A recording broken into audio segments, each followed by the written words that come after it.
السلام علیکم تو فرینڈز، وفاق المدارس العربیہ پاکستان کا رزلٹ اب کب آئے گا اور آپ نے اس رزلٹ کو کیسے دیکھنا ہے؟ رزلٹ جو ہے وفاق المدارس کا آپ کو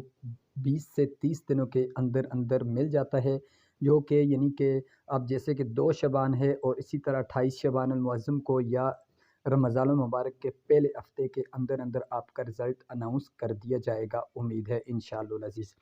تو آپ نے کرنا کیا ہے، وفاق المدارس.org جیسے ہی لکھیں گے گوگل پہ جا کے، اس کے بعد آپ نے یہاں پر یعنی کہ جو یہ 3 لائنیں آپ کو نظر آ رہی ہیں، ان کے اوپر آپ نے کلک کرنی ہے اور نیچے یہ نتائج کے اوپر آپ نے کلک کرنی ہے، اور اس کے بعد آپ نے انفرادی نتیجہ دیکھنا چاہتے ہیں یا اپنے مدارس کا نتیجہ پورا دیکھنا چاہتے ہیں، ایفس کا دیکھنا چاہتے ہیں، وہ سارے نتائج آپ کے سامنے ہیں۔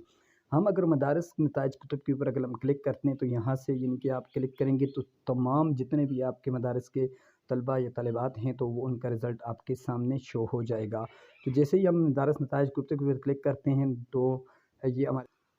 یہ دیکھیں ہمارے سامنے اس طرح کا یعنی کہ شو ہو جائے گا انٹرفیس۔ اس کے بعد مدارس مکتب نتائج مدارس فلاں فلاں، یہ نیچے آپ آ جائیں، بنین سالانہ، ٹھیک ہے۔ 1444 کے آگے آپ نے یہ 1443 ہے، اس کے آگے چھوٹا سا آپ کو نشان نظر آ رہا ہے، جیسے ہی اس کو کلک کریں گے 1444 آگے آ جائے گا، جیسے ہی رزلٹ آئے گا تو یہاں پر آگے آپ کلک کریں گے، درجے کا انتخاب کریں گے کہ آپ اپنے مدرسے کے کون سے درجے کا یعنی کہ امتحان کا لینا چاہتے ہیں، تو ہم عالمیہ سال اول کا انتخاب کیے، اب مدرسے کا یہاں پہ آپ نے علاقہ نمبر لکھ دینا ہے۔ جیسے ہی آپ علاقہ نمبر یہاں پر لکھیں گے تو اس کے بعد آپ نے یہاں پہ تلاش کے اوپر کلک کرنی ہے، جیسے ہی تلاش کے اوپر کلک کریں گے آپ کا رزلٹ آپ کے سامنے آ جائے گا۔ یہ میں نے ویسے ہی ڈالا تھا، کوئی بھی نہیں ہے تو اس وجہ سے یہاں پہ شو نہیں ہو رہا ہے۔ آپ اپنے مدرسے کا علاقہ نمبر ڈالیں گے تو تمام رزلٹ آپ کے سامنے آ جائے گا۔ ویڈیو اچھی لگے چینل کو